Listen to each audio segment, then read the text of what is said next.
Welcome home, friends. I'm Tanya Long, and this is Reset, where purpose meets possibility. Each week, we share conversations with thought leaders, innovators, and the dreamers and doers who are reshaping the future of work, technology, longevity, and purpose.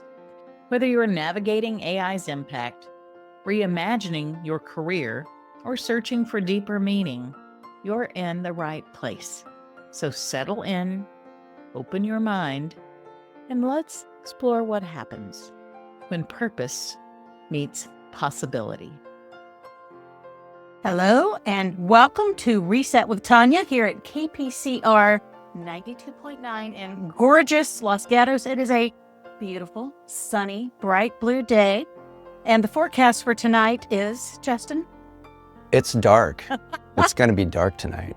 I have been absolutely worthless getting ready for this session because Justin and I go back, at least 11 months now. And Justin always balances things out with a heavy dose of humor. So I am here today with Justin Wenck, friend, fellow. You're a fellow in so many ways. You're a fellow author. Actually, you have your book here, Engineered to Love. I do. For those university. watching on the YouTube or the wherever. Yeah. So 2 years. Hard to believe. Time flies. Hard to believe. 2 years, Engineered to Love. And Justin also is a very experienced podcaster with his podcast, Emotions Engineering. I think your podcast name is Energy. Engineering emotions and energy. So you got that E alliteration going. And as a Southern gal, I love my alliterations.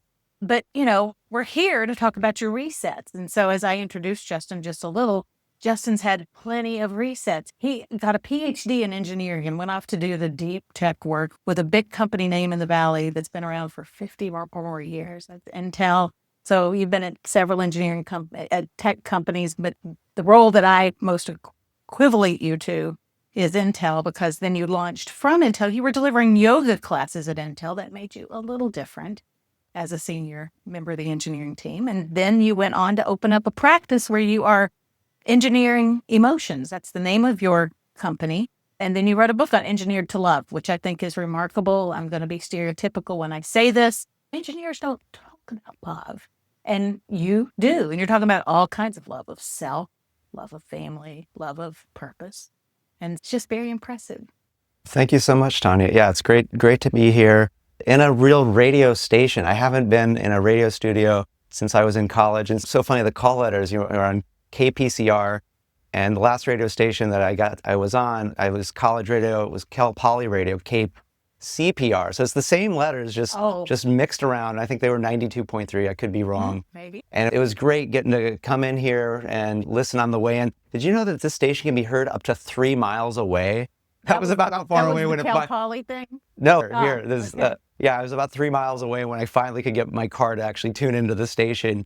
So a little tip for the management is you want to put that transmitter up high, like on top of the desk or something, so it can be. So we can talk about that later, because actually our station director took a little weekend trip down south, close to SLO, where you, I think, went to undergrad, Yeah. and he was able to pick up the station. But it was like Paso Robles. He was so excited. There was such great range. I don't know. Oh, maybe as I'm coming from the north and the coast here, so it's different. Yeah, maybe antennas. I'm teasing. I'm having some fun. We're also simulcasting. It's on broadcast worldwide on the web, because I was able to pick that up from home, and so it's great to kind of get comfortable with the radio and all that again. So you've been listening to kpcr.org. Yeah. And I'm hopeful, like my friends in Tennessee, since we published this ahead of time, they listen and they send me notes. I wish they'd do likes instead of sending me private Facebook messages. I'll take any of the love I can get.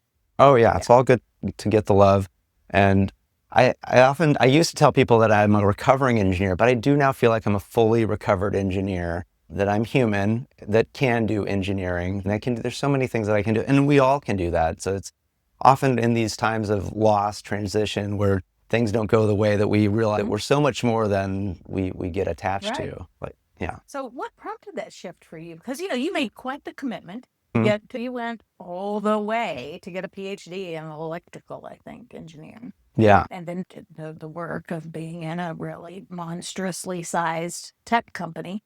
And then you took that yoga class and went in your own direction in that world. Yeah. What was behind that transition for you? So much of this transition was motivated by horrible, crippling depression, I would say. And that's what got me into yoga and meditation was when I was in grad school, I had some really challenging depression that forced me to go get help from therapy and even some pharmacology. Mm-hmm. And I was like, I don't want to be stuck with this stuff. Like, what else is there? And so I got into meditation, I got into yoga, and and then about 10 years later, I ended up having kind of like another round around the COVID time. And that was really, but I'd like to let people know that I feel like that era of the pain, the challenging emotions, the losing your job, the losing your relationship, the fear that, well, if I don't do this, then I'm going to starve, or I'm going to be a loser, I'm going to be a failure. I feel like those times are going away, and we are moving towards you do things because, well, that sounds fun, or I don't know, that just delights my heart. And I think that's where we're going. And it's going to be a shift for a lot of people that have been used to the old way of you wait until, oh my gosh, something's on fire. So I guess now I better figure out where I actually want to go because I can't be here anymore. And instead, we're looking around and, oh my gosh, look over there. Isn't that a great place to go? Maybe I'll just do a radio show. You know what I think? What do I have? You have a lot of things. Besides a merman shirt. Besides a merman shirt. That is a great shirt you're wearing today. You have curiosity. Mhm. You and I live in a very intense world. The people that we are wired to be here to help on their journeys. It's pretty intense living in the Bay Area. Mm-hmm. And people often live in scarcity and fear. Yeah. And I'm guilty. The conversations we have, but I am far from arriving at being better at this. It's a journey, but you really have a consistent framework of always being like, that is so cool. What will that mean for us? Where I'm like, how am I going to make this work? And you're like, oh, I could think of all the ways to make this work. And I think that curiosity has led you to happiness. Yeah. Everything is possibility for you. Yeah, because it really has been of how can I actually experience more happiness? It's been a journey. And there's a little bit of those, the cliche of, oh, went all this time and I found out that really what I had the whole time. You wrote the book based on AI through the lens of the Wizard of Oz, where she kind of realizes, oh, you probably know but she had it all along. And it's like my source of happiness is with me, period, end of story. And it's within you and it's within each of us. And really, it radiates the other way. Like our outside is a reflection of what's going on inside. So if everything around you sucks, it's because what's going on inside is pretty awful, not good. That's the bad news. The good news is you can change it. You just got to look in and do the shifting. And there's lots of ways, lots of people out here helping those shifts. That's a hard message for some people because all they hear in that is it's my fault, I feel bad. So for me, for the way I receive people and try to help them see things, to remind them it's their fault, they feel bad, there's a fine line. And people are such perfectionists out here, right? People that we consistently deal with have been top of their game in everything they've done since they walked at age 2 months. Yeah. And they are very high achievers and surrounded by high achievers. So the comparison, which I've always said that comparison robs us of joy. Yeah. And it does. But I think that I'm saying you and me, we have to get past just focusing on the message that you feel bad if you choose to, because people need help arriving at a different place more naturally. Yeah. And what I would say is that for many of us and for many of you listening, that it's like things have happened to you that and it's not your fault. I'd like to shift it. It's not your fault. It's your opportunity to shift it. I was at a gathering and there was an opportunity to be taught like dancing and stuff like that. And the dance instructors, the woman had like this great accent and she was like, now just be like a baby, just flow with it. Just be like a baby and don't worry about things. Let your body do and don't worry and things like that. And in so many ways, we are like babies. We like to think that, oh, I'm an adult and things like that. But it's like a baby, they don't know everything that's necessarily going on. They're still figuring out their senses and their capabilities. And we're continuously like that. And it's once we realize, wait, I see what's going on. I see my ability. Now it's your opportunity. Like before things were happening to you, But once you grow up, and the thing is, there's no timeline on this. I don't know. I hear people talk about kids and nieces and things, and so-and-so's not walking yet or not talking yet, because there's all these developmental timelines. Right. But on these types of things of like joy, happiness, there's no timeline. It's like some people, they get it when they're a kid. Some people get it when they're an adult. Some people get it just before they die. Some people, they're not going to get it in this lifetime. And I'm not here to force anybody on any timeline, but if anybody's, hey, I think I'm ready, I'm curious, and that's when the teachers, there's that saying, the teacher appears when the student is ready. The teacher's always been there. It's just the teacher's being patient. The teacher's there, always. And what you're saying about timelines, I think, is pretty important, because everybody wants what they want right now. Yeah. And there's plenty of history around us about the people that didn't pop until they were 50 or 70 or after 5 company failures. There's no shortage of metrics around people arriving at their purpose into the journey, whether it's in years or activities that were hard before they got to nirvana. And so that's what I try to remind people, because we all think, I'm working so hard. There's a little bit of, I deserve this right now. Yeah. And you do, but learning is part of that journey. Yeah. And I get that. And towards the end of the show, I'll share something so that you're holding out, you're waiting. Oh yeah. What's the code word? You're going to ask me for this at the end, but stick around for the end of the show. I'll share something of how you can get what you want right now. Because now's the only time you can actually get anything. People are not going to wait another 45 minutes for that. Well, I guess they can fast forward or there, it's all good. Let's go back to your dark days of engineering. Yeah. Right? Wasn't dark days. I'm sure there were things about it. But when and how did you recognize that you needed to make a shift? Because I think you were in what many would consider an elevated place, a prestigious place, and you chose to move beyond that into something. I wouldn't say it's radically different in activity, yet you still maintain ties to that because those are the people that you help. Yeah. So that was part of your learning experience. But what helped you recognize that the discomfort was enough? You mentioned depression, but what helped you make a choice to actively do something different? It was, the sort of the pain of, it's either I do something different or why even be on this earth in this form anymore? And so once getting to that state of being, it really does create the gateway, because it's now, I guess, anything's easier, because it's the alternative is just annihilation from this experience. And I'll be honest, that always seemed like even too much work for me. I'm just like, that just seems like such a hassle to try to, it's just, and so then it seemed like usually there'd be something where I guess I could try this. There would have been something that would have been sprinkled into my mind that then it's, I guess I could go to this meditation place. I loved listening to radio growing up. Like I listened to all sorts of talk radio and Howard Stern, and I just remember him talking about how hard his childhood was, but that learning like transcendental meditation changed his life. And so that seed was like buried inside of me. And then when it got too hard for me, I was like, let me go look out meditation. And also he talked about going to therapy, and so like I could go get a therapist. And then once I got going, my journey's really been very incremental. It's never been the Tony Robbins school of take massive action, do massive transformation, change things right now, see how big my head is. Like, your head can be twice as huge, just you got to change now and burn it all that's not working. And it's like, it doesn't have to be that way. It's like scary how you that must mean that you've watched some of the available content out there for those genres.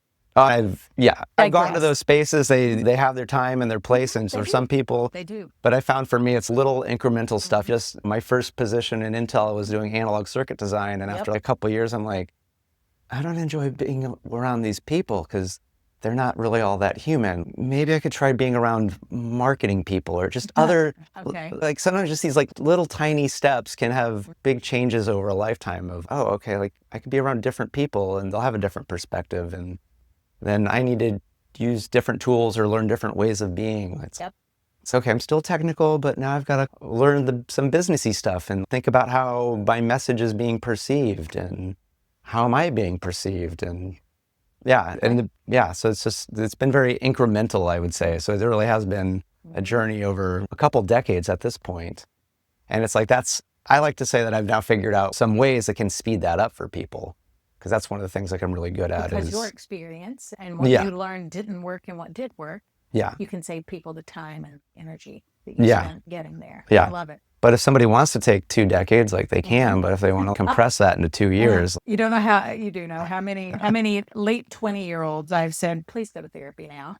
You don't get to be 50 and then do your good therapy and then have squandered 20 good years where you were doing relationships wrong. This is typically, and you know who you are if you're out there listening. I've said to people, go now, invest the money. I know you don't make a lot of money right now because, of the place in life you're just getting started.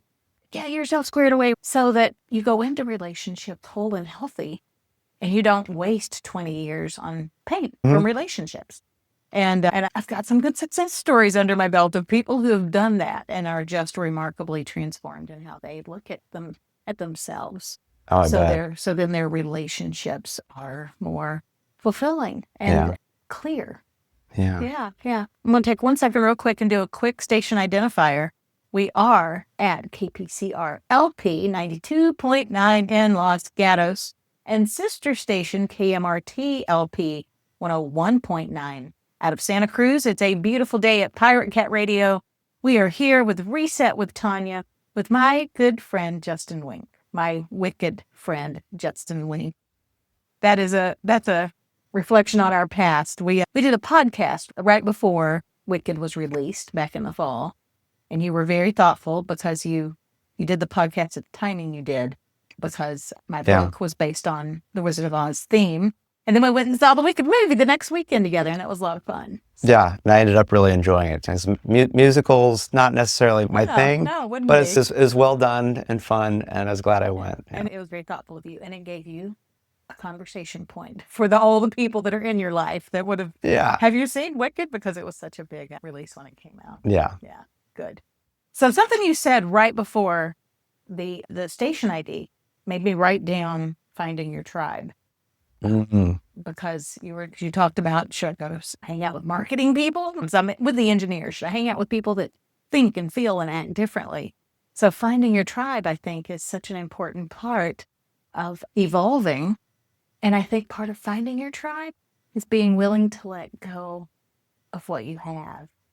But yeah. Yeah. So did you have to let go? You let go of the identity as being a large public company software leader. You let go of that identity. Yeah, it'd be nice to say that, oh, that was such a conscious decision, yet in reality, it you was not to. one of the releases that was a little bit thrust upon me.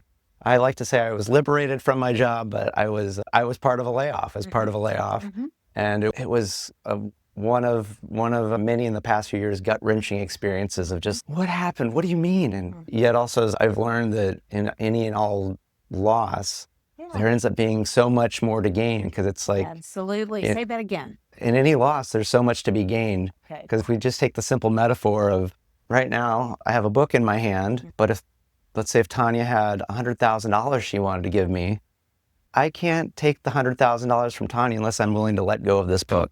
And I just dropped it. And I wonder if that showed up on these. I don't know. Anyway, but it really is like, we often always want more in our life, yet we never want to let go of anything. And at some point, the universe, however your life, whatever, it tries gently to go, this is not for you, this is not for you. But at some point, it's going to get louder, more forceful. And that's sometimes when big things happen, like you get fired, or a divorce, or a breakup, or somebody dies even.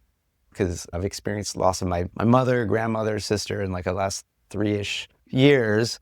And it's also allowed me to really look at what are my relationships. And I'm so grateful for the relationships that have come into my life since these losses and things like that. And I know that it's a way of me growing and growing with them, even though they're no longer here. And I've been able to grow since I'm not at a tech company anymore. The things I've been able to do and experience, even though I was able to do a lot without having to spend a lot of time, but it was still like I'm beholden to who's writing the salary check. And yeah.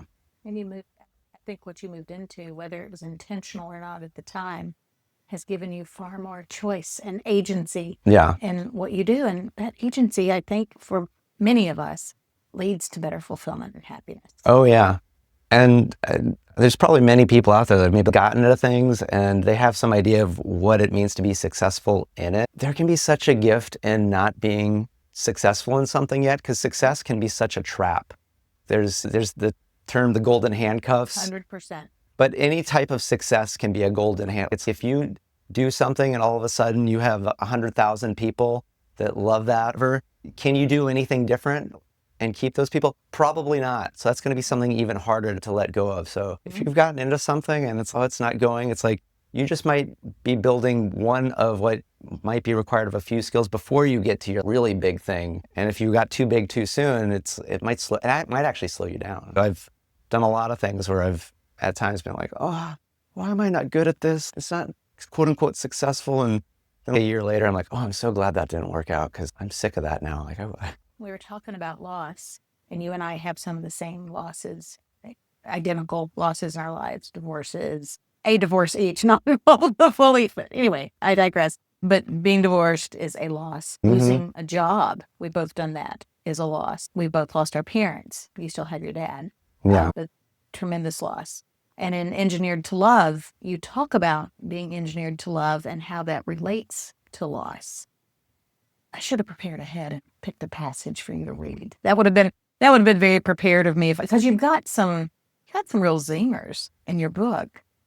I do tend to good quotes come out, and luckily some of them made into the book, because some of them they just go out. And I think a recent one that came to me that I'm like, I think this is a cool thought was almost like the hierarchy of power, of just power is actually the lowest form. Then there's power with others. And the highest form of power is the power within. Oh, yes. Power within. Because that's about agency and choice. And people choose, I'm circling back to loss.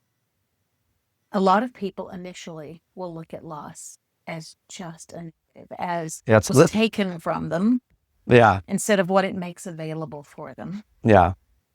Because I think a lot of people look at it kind of how I looked at what happened after my first experience of drinking jungle juice in college. What is jungle juice? So jungle juice is it alcoholic? It's alcoholic. Okay. It's alcoholic, where I believe it's just you get a big container and you just start throwing in whatever alcohols and juices. You just mix it all up and then you just scoop it up and drink it. Juice takes. We had a name for that was different. I've forgotten, but still. There's probably different names based off what, but it's just lots of hard alcohol and then lots of juice. To mask the burn. Yeah. So it'll get you messed up. You might not even know. And then you've got all of this nasty, cheap, whatever. Okay. But you were partaking of jungle juice. I derailed us with what is jungle juice. Yeah. So my first experience that I might have had a lot too much of that and went to sleep, passed out on my bed. And I awoken to a whole bunch of vomit in my bed. And my reaction was, who did this to me? Oh, good story. Now you're okay. Who did this to me? Yeah. I'm like, somebody did. And I feel like when we experience loss, it's who did this to me? It's someone's, where it's really, it's like, I'm part of this. Like I was part of this. I might not have been aware, but when step back, it's like we're often part of the loss. And the loss is ultimately for our benefit. At least that's how I choose to look at it. And I think everyone can look at it that way too. Because it's like we were saying, it's like you can't have something new unless you allow some space by letting some stuff go. And that has to do with relationships and things like that. Like we can't, it's hard for us to have that experience of different forms of mother and father if the mother and father that we grew up with don't physically go away. Like it allows a different connection to the archetype, the energy, the whatever you want to call allows it to get even closer to having an ideal divine type connection to mother father when we don't have I don't know, it's just a messed up analogy. I'll share it.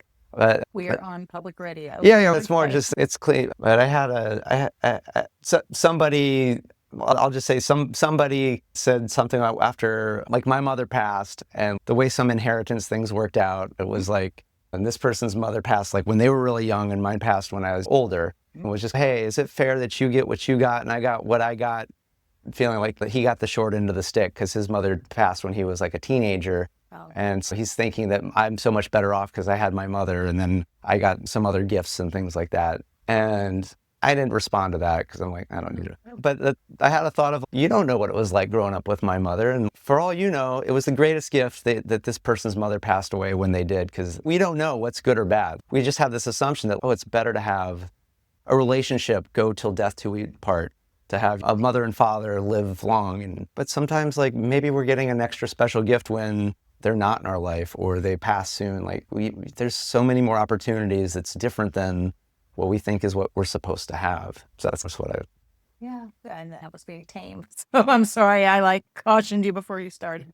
But it talks about taboo topic of, you're always supposed to go, oh, yeah, you should always be, the mother is so blessed and the father, and no, some are not so great.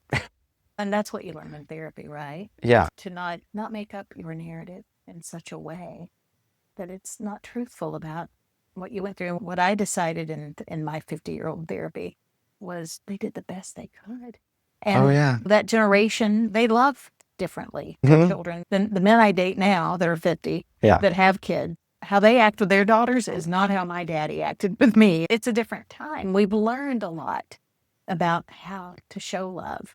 The generation of our parents, they didn't have that. They did the best they could. Yeah.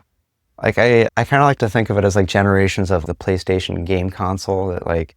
That's exactly how I think about it. There seems to be this expectation on both sides that it's like the parent to child thing should just be, there's some perfect whatever, but these are like new generations of hardware and software. And yes, there can be a little benefit of where you bring the older generation game to the new platform, but it's going to be missing a little something. It's not taking advantage of whatever. And so it's sort of like that new generation is going to need its own stuff and be different. And it's like, you respect the older generation for all of it because it let us get to the new generation, but it's like, we shouldn't stop growing and we shouldn't stop shifting.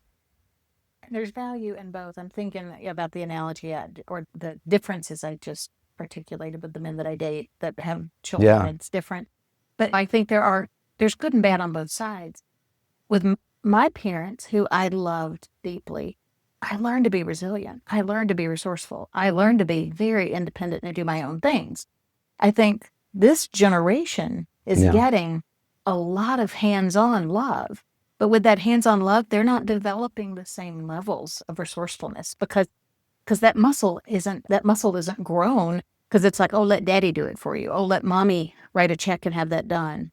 And people want to do good for their kids. The childless woman on the video recognizes, let them skin their knees. Let them grow. Let them figure it out. It's amazing what kids will figure out if you give them the space. And a lot of parents are so deeply involved today with their kids. To them, it's abusive. If they're not they're holding their hand, put the Band-Aid on the knee every time there's a little scrape. And I think in a lot of ways, the kids get a lot of love, but it's not long-term. It's not good for the long term because it's not letting them grow. Yeah, I agree, but also shift a little bit that because it's interesting, I got to, on a trip and got to see my good friend from high school who's got a 13-year-old. Nice. And so it's just interesting to observe, and there's a little bit of noticing that I feel like a lot of the way the son is based off a lot of my friend. There's a little bit of what 13-year-old really wants to become an accountant or go into it as an accounting major because I think this is a little bit of where parents want to do the best for their kid based off the world as they understand it. Yet the world continues to evolve, and that resilience and things like that. To me, I don't believe the world's going to be a world of scarcity. It's going to be a world of abundance, so that some of that things that were necessary of how to scrape and hustle and all these things. Build our own tree houses. Yeah. Yeah, there's a little bit there's a reason why humans don't have tails. I don't know if we ever did or whatever, but there's some things where it's we're in a different world. We don't have these things. So there might be some things that you and me had to learn that it could be just I don't know how to ride a horse, but 100 years ago, it's what, you don't know how to ride a horse? You don't know how to ride a horse, really?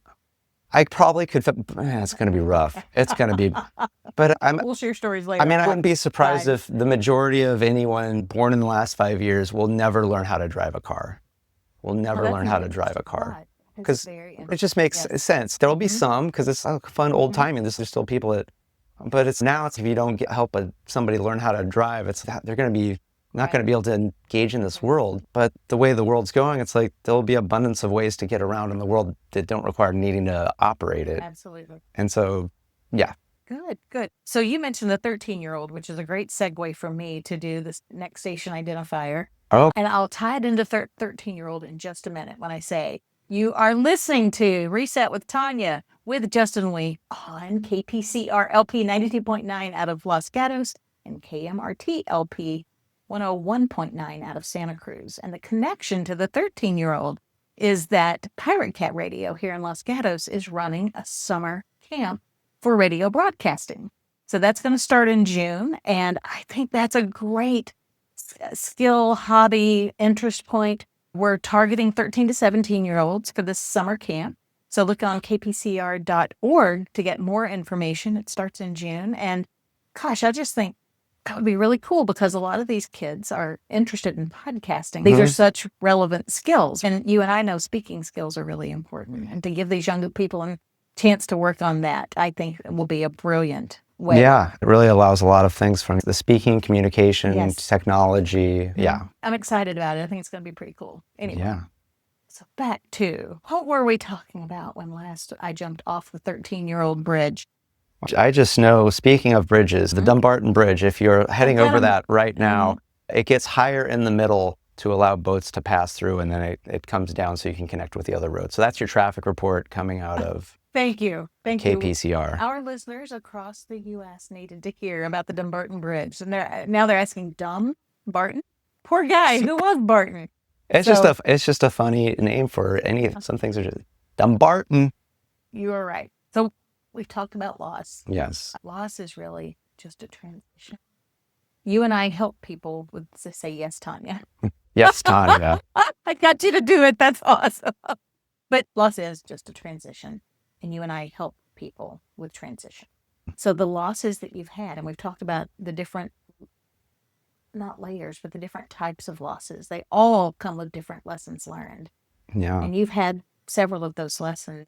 How have those things directly helped you to help others? Because you're not writing code so much anymore. You're helping people recode how they think and feel. Yeah. It's the great thing about not having identity is it's so much easier to not take stuff personally. So I feel like one of the biggest gifts of any form of loss is it really is a loss of any solidity to our identity, which I know a lot of in the world it's big on, my identity is important. You can't tell me that I can't do this because I'm this thing. And I don't even have to say, but whatever the thing is you're thinking of, that's it. And as much as you love it or as much as you hate it, it's limiting. Because I've really gotten to a point where I view myself as a human and unique. And then the rest are just kind of like attributes I can kind of play with. It's like I have preferences, I have things I want to do, but it's like, for the most part, you tell me, it's like, Justin, engineers are the worst thing ever. I'm like, I don't know. You tell me anything about, there'll be times that I'll get pissed off or upset or whatever. Yeah. But for the most part, I can get over that pretty quickly. And so it allows me to be of service more. Like I had the great opportunity, went to this gathering in Florida, and I got to offer a workshop where I was teaching people how to turn their triggers into treasures with humor. I love it. Yeah. Oh, I love it. Yeah. And 5 of the people loved it too, out of the 7 that showed up. And 2, I had the one guy that is just, I don't get it. It's just, I'm not getting it. Like I saw this guy in a couple things. He's just the I'm not getting it guy because his brain, but he's getting it. And I don't have to force him, argue, whatever. And then I also got the woman I didn't actually get her name, but we could just say it was Karen, that she's just really attached to being frustrated with what she doesn't have. And just like, what?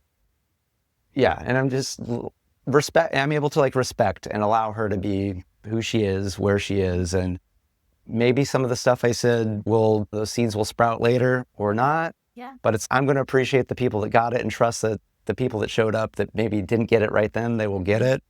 So I feel like that's been one of the big things is it's like I appreciate, I always look for ways that I could improve, change, shift. Like afterwards, I'm like, ooh, if I presented it in this little shift of it, like it might make it a little bit more accessible, whatever. So it's not about I don't have to worry about anybody else. It's not that, but I'm not so worried that I'm not going to do my thing and I'm not going to say what I'm going to say, because it's like people are telling me some very challenging, triggering things of, oh, I've had this I just got broken up with 2 weeks ago and this is how he did and this is what's coming. And so someone telling us, like, hey, pause. Skip to the end. What's really going on here? Yeah, if I was still like, it's one of my big identities used to be like, oh, I'm somebody who's nice to everybody. That used to be an identity of, someone who knew I was. Like, I'm so nice and so likable. Everyone needs to like me. That person can't truly help people when they need it, and it's not kind. We both coach loss, even when it's not framed that way. Lots of times when people are happy or unsettled, Yeah. it's about some form of loss that doesn't necessarily involve a human transition and passing. It's the losses of jobs, the losses of marriages, those kinds of things. But I find that the loss of status is the biggest, most complex and difficult loss to help people through, including myself. I've lived that identity death. Yeah. And it's not easy to come out of. And where's the oxygen tank? But helping people see a different path after a loss that involves status is one of the hardest to bring people out of for me. Yeah. This is an issue. I think somebody's got to really want to be open to letting go of that. And I don't know if it probably just doesn't get on someone's radar until they've actually lost their status, honestly. Oh, no, that's a very important thing you just said. Yeah. It is never, in my experience, it is never on people's radar. Yeah. And it's the element of, I'm not suggesting people go around and prepare for loss, because you could spend your whole, that's not the solution, but how people identify with and accept loss. And in fact, even for me, you and I have talked a lot about detachment, because I love that word, being detached from outcomes. Yeah. But I am starting to transition my own thought processes, not just because detachment is passive and I am not, it can be passive, and I'm not passive. I'm switching my mindset more to acceptance. Yeah. Because detachment reflects to someone else. I don't care. I don't care. You can do whatever you want. I don't care. I do care what you do, but I accept what you do. And I think this conversation is parallel to the healing conversations that happen when people are dealing with loss of status.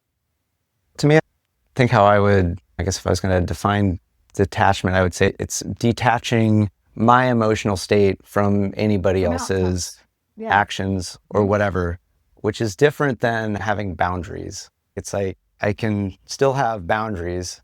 I'm not going to allow myself to get upset by what somebody does, but that doesn't mean I'm going to invite them back over for dinner again if they did something.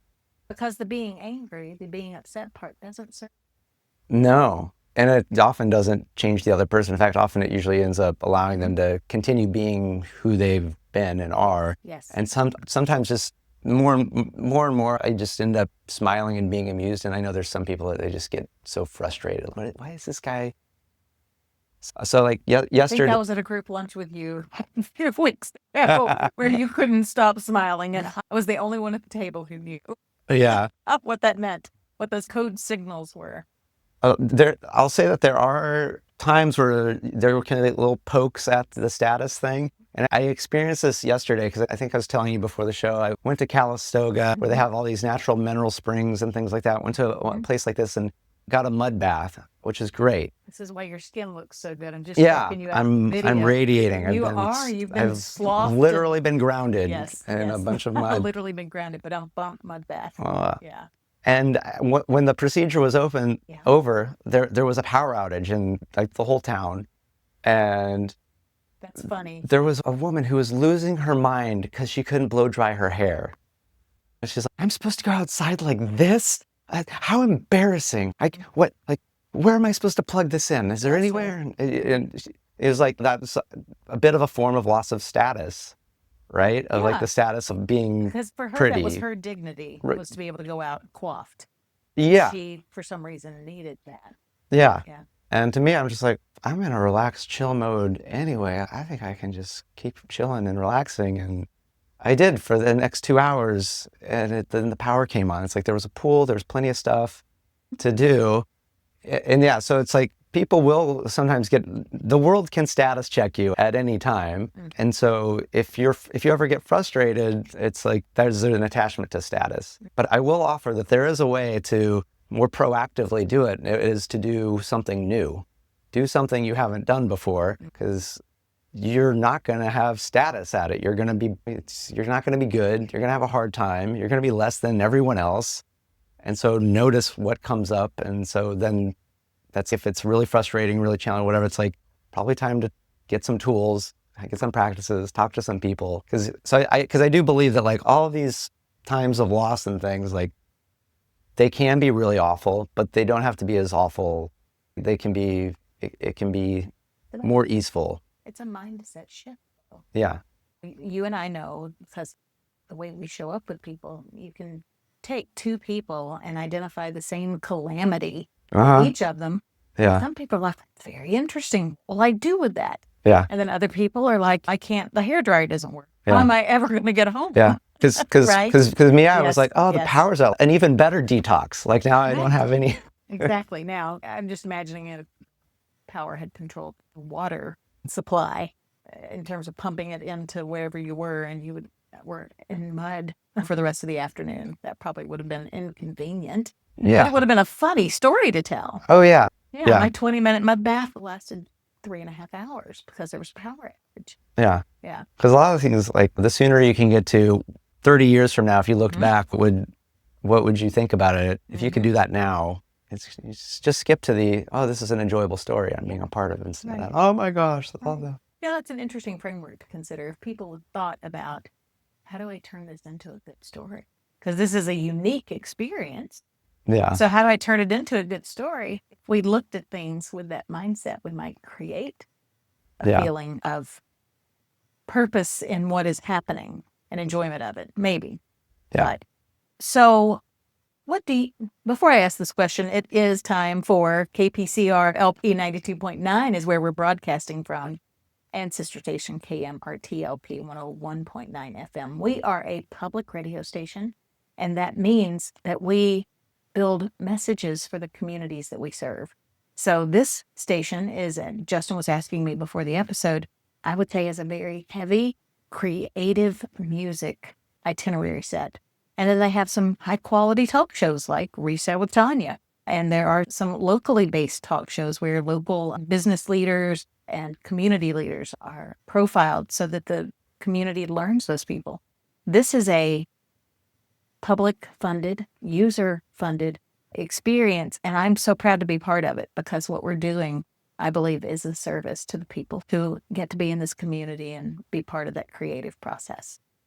So you're grinning. I'm not going to ask what that's about, but I'm going to ask, on this thread that we've been on around people accepting what happens to them, what do you think, in all the experience you've had dealing with people, what are the themes that make people successful at accepting or not being attached to outcomes? What are the characteristics of people who do that more successfully? I'd say that one of the things that can lead to success, or just more contentment more often, is when it really is practice. I think there's often this, when this happens, then that. But it really isn't. Life is not this, then that. It's not. We like to think it's linear because that's the mind, but the mind is really not who's in charge, or it shouldn't be. I can't remember whose quote it is, but it's like the mind is a great servant, but a horrible master. And so it really is that the more you can practice with getting out of the attachment of what the mind is producing, because we don't get frustrated with how our heart changes beating or how our breath changes. It's often the thoughts run around, but the mind thinks, the heart beats, the breath breathes. Who is the one experiencing all of that, or what is? That's the you, that's the real me, that's the real essence, the real consciousness, the real source of it all. And so the more it can get into that, and it really is just that noticing and going like, I'm gonna shift my attention to anything else. Because that's really kind of like what acceptance Just recognizing that there's something happening and just going, this is happening, and I'm going to choose what to do with it. There's usually a habitual response of somebody did something in traffic, so now I express anger at them. Yet there's also the option of noticing, oh, this is happening, and I can now maybe notice, well, that was an interesting color of the car that cut me off, or That's exactly what I say. there starts to be an chartreuse forward. There really starts to be an infinite number Yes. of other things than the thing that is done over and over and over and again. We're all so boring, really. So incredibly boring, doing like the same 100 things every day in, day out. So this happens, then that happens. This happens, then that happens. And yet we take ourselves so seriously. Oh my right? gosh. I'm the worst. I am chief sinner and saint for taking myself too seriously. Yeah. As you were talking a moment ago, I know that you've worked with lots of different people, which is such a privilege, right? To have all these juicy conversations and transformations that you help to facilitate, that you plant seeds in. What are some of the tools or techniques for acceptance that you might offer to the people who are listening? Yeah. So thanks to everybody who's been sticking around since the beginning of the show. Oh, do we get it now? Yeah. I think this is a great time. Awesome. I didn't mean to set that up, but I'm glad we did. Yeah. Okay. Is really, it is shifting out of whatever it's like you're on a train, but you don't want to be on the train anymore. You can always get off. You can always get off the train, but it takes practice to get good at coming on and off the train. The train will always suck you back in, but it's just remembering that you can get off. And it really is just doing something that's right here, right now, in the present moment. Like something, I like to say it's like getting to it, the truth of now.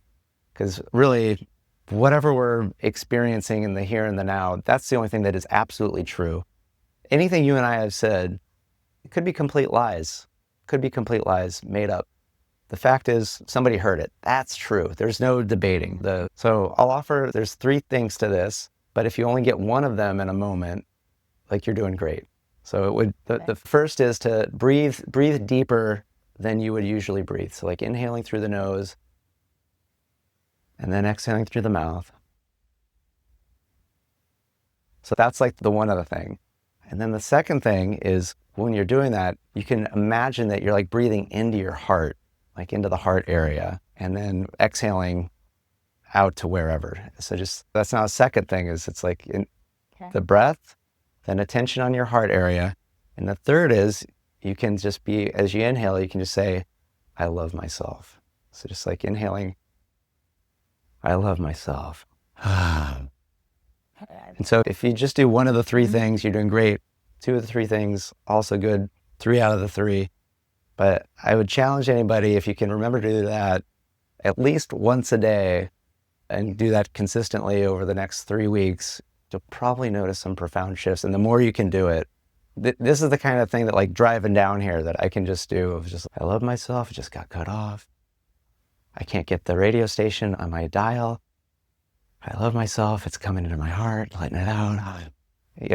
Because how much better is that compared to anything else that you're likely going to be thinking that's just naturally rattling around? I have self-talk. I have the most awful, horrendous default self-talk of judging myself, of other people. Of I should have gotten the radio station thing figured out yesterday. And it's like, this person, they're going too slow. That person's a maniac. They're going too fast. That person's driving a pink car, for God's sake. Yeah. What are you thinking? Yeah, and it's not even Mary Kay. Oh, you didn't earn that car. You know what Mary Kay is. Oh my goodness. All right. Thank you for that. Yeah. And when people are exhaling loudly on Zoom calls across America tomorrow, we'll know that they listened to the podcast. What you shared. So thank you for that moment of teach and reach. Yeah. Yeah. And if you breathe in a way that people can hear it, that's a service to other people, because then they go, oh, maybe I should breathe too. Yeah. Like it can be like a real fun thing, because I think most people maybe are aware that like when you yawn, it causes other people to yawn. I did that just yesterday. Yeah. But that can happen, and it's just, oh wait, I'm powerful. I just did a deep breath, and now I notice other people breathing a little bit more deeply. We're so powerful. Service to the world. Yeah. I love it. Yeah. I love it. Speaking of service to the world, we haven't talked about technology at all. Isn't that amazing? Isn't it wonderful? I'm feeling so relaxed. Well, we talk about the and- KPCR radio camp for the teens Oh, a little bit. fine. Yeah. It's a stretch to say that was a technology conversation. I just wanted, it sounded like a great event that I wanted to plug again. Yeah. Well, thank you. Oh, For the thank you kids. thank you for that. You've done improv. We've talked about improv. I Those have. gifts. So thank you for all those gifts that you've given today. But on the tech talk side, what role do you think technology plays in well-being or could play? That's a fun conversation. I'll answer this the way, I'll answer more of just what I think the role of technology should be, period. The role of technology should be to serve us however we desire, period, end of story. So I hear a lot of people that have all these credentials and all these experience going, I think technology and AI is going to do this to us and that to us. And I'm like, I don't care. If you can't say what you want it to do, you probably should, go retire and not bother anybody anymore. I want technology to be here to serve us so that we can enjoy our lives, connect with other people, get to be more artistic, live in a world of abundance where we don't have to worry about doing things to eat, to have medical care, to have places to live.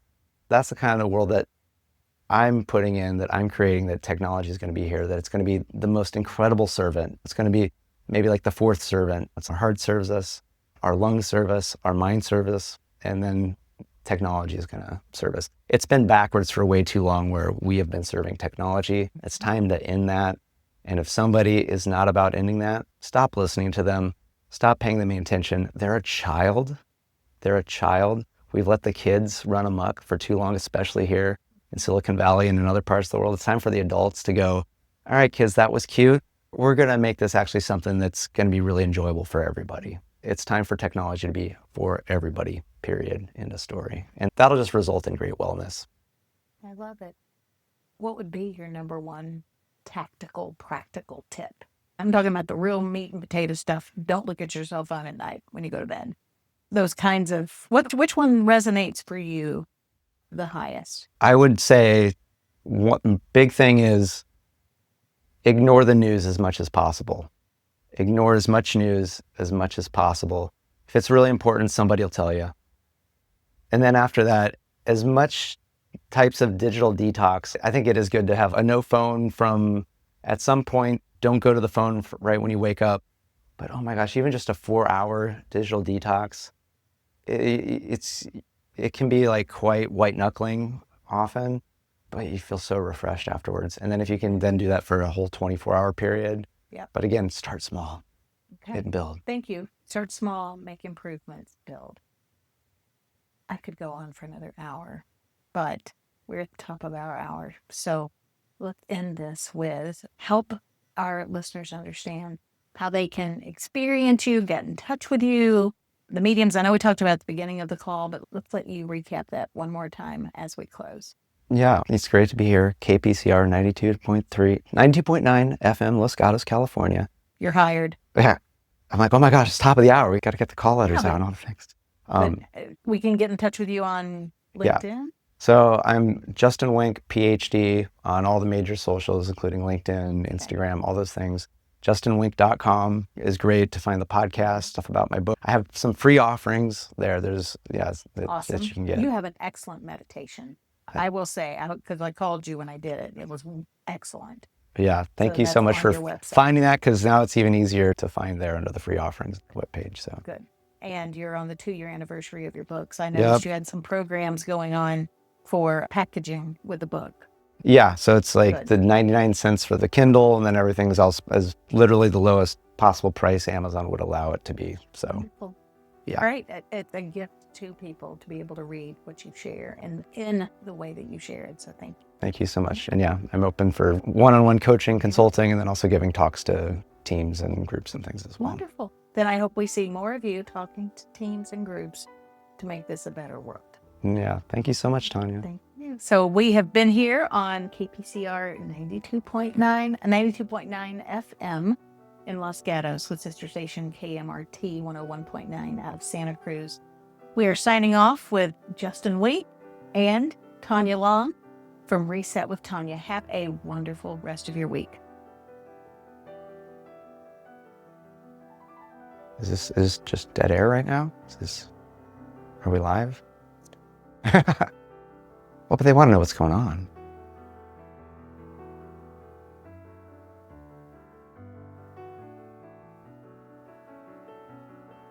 Are we clear? Good. No, we weren't when you asked, but I actually like love hearing stuff like that if I'm a listener, like fine. when stuff's, I don't know, It is what the fun of the live. And now I got to check in. Oh, you're so good at this. Thanks for joining us on Reset. Remember, transformation is a journey, not a destination. So until next time, keep exploring what's possible. I'm Tanya Long, and this is Home. This is Reset.